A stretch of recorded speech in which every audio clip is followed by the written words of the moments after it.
The Captain's Voice presents The Fun of It, random records of my own flying and of women in aviation, by Amelia Earhart, read for you by Pamela Almand.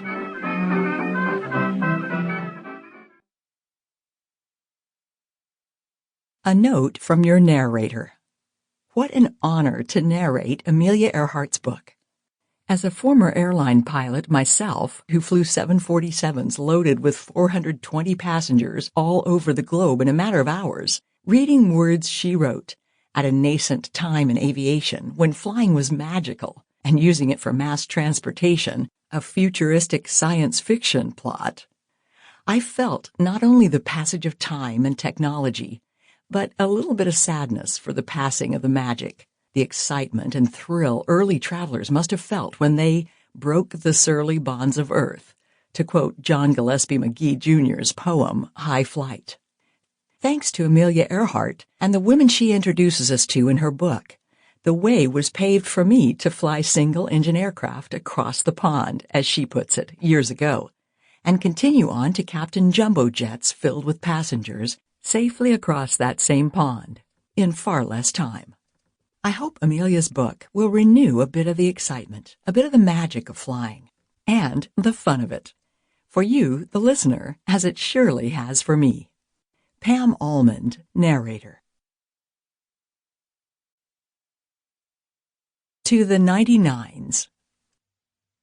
The fun of it. Growing up here and there. Whenever anyone asks me about my work in aviation, I know that sooner or later I shall hear, "And of course you were mechanical when you were a girl, weren't you?" As a matter of fact, in a small way I was. Witness the trap I made to catch the chickens that strayed into our yard. My girlhood was much like that of many another American girl who was growing up at the time I was, with just the kind of fun and good times we all had then.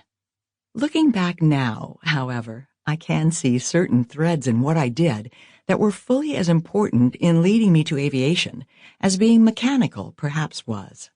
There is the thread of my father's being a railroad man and the many trips we had together, by which I discovered the fascination of new people and new places. There is the thread of liking all kinds of sports and games, and of not being afraid to try those that some of my elders in those days looked upon as being only for boys. There is the thread of liking to experiment. Perhaps this thread is the same as the one I have just mentioned, and of something inside me that has always... Sample complete. Ready to continue?